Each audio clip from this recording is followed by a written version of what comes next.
All right, let's jump right in. Today, we're tackling one of the most powerful books ever written, Viktor Frankl's Man's Search for Meaning. And trust me, it's way more than just a memoir. It's basically a psychological blueprint for how to survive, well, anything, and its lessons have never been more important. So, let's get into it. I want to start with a question for you, and I really want you to think about this. I mean, really. When it's all gone, your freedom, your home, your family, even your name, when it's all stripped away, what's actually left? It's a pretty intense thought, but it's the absolute core of what we're talking about today. Now, the guy who figured this out wasn't just some philosopher thinking deep thoughts in a comfortable office. Viktor Frankl was a brilliant psychiatrist who lived through the absolute horror of the Holocaust. His insights weren't born from theory. They were forged in the brutal, unimaginable reality of concentration camps. So, what was the answer he found? What's the one thing that can never be taken away? He gave it a name, the will to meaning. And that is the central idea we are going to unpack. This fundamental driving force that Frankl was convinced makes us human. To really get this discovery, you have to understand the man himself. We have to go back and see the crucible that created these powerful, world-changing ideas. Just look at this timeline. In the 1930s, he's at the absolute top of his game in Vienna. Just a few years later, he's not Dr. Frankl anymore. He's just a number, prisoner 119,004. Then, after he's liberated, he sits down and, in this incredible burst of creative energy, writes this entire book in just 9 days. The transformation is just staggering. And let's be really clear about the cost of his survival. He went through 4 different camps, including Auschwitz, but his entire immediate family, his parents, his brother, and his pregnant wife, they were all murdered. This unimaginable loss is the dark backdrop to his entire philosophy. And yet, somehow, out of that absolute despair, out of that darkness, came his most important discovery. This is the real heart of his work. This is it. This is the bedrock of his whole idea.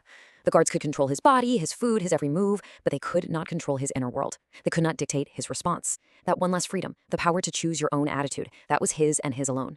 That little space between what happens to you and how you react, that's where all our power lies. And listen, this wasn't just some abstract theory he came up with. He saw it with his own eyes, every day. Even in that hell on earth, he saw these incredible moments of grace. Prisoners who were starving themselves, but who would still comfort someone else, or give away their one last tiny piece of bread. Those actions proved that this inner freedom was real.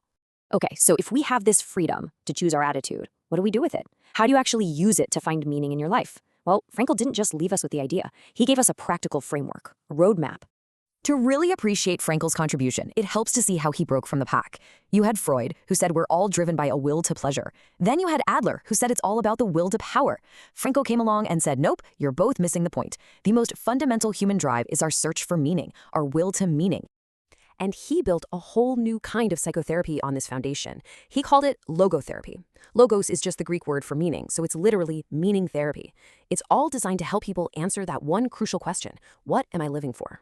So according to Frankl, there are 3 main roads to meaning. First, by creating something, doing a work, a deed, putting something new into the world. Second, by experiencing something, or more importantly, someone, especially through love.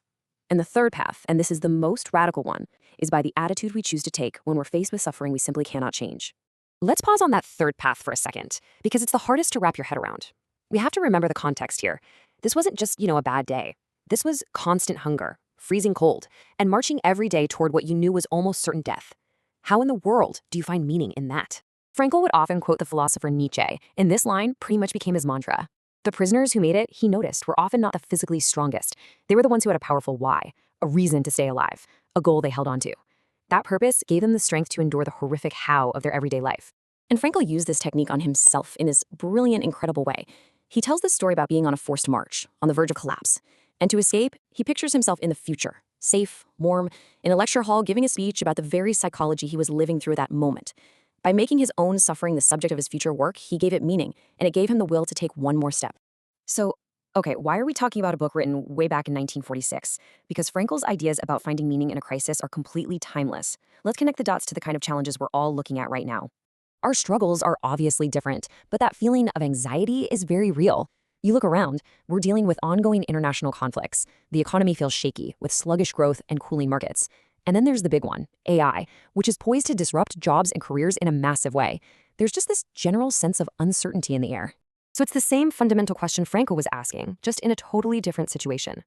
When you're faced with these huge forces that feel totally out of your control, geopolitics, the economy, technology, where do you find your purpose? How do you use his blueprint? And that's where it all comes back to each and every one of us personally. Frankl's work isn't just a history lesson. It's a mirror he holds up to us. and a manual for living. If there's one single thing you take away from all of this, please let it be this. Meaning isn't something you just stumble upon, like finding a $20 bill on the street. It's something you build. You build it with the work you do, the love you give, and the attitude you choose when things get tough. It's an active, daily creation. So I'll leave you with the very question that kept Viktor Frankl alive. When you look at your own challenges, your own uncertainties, your own life as it is today, what is your why? What future goal, what person, what purpose gives you the strength to bear your own how? That's the question Frankl leaves us with, and it might just be the most important one we can ever answer for ourselves.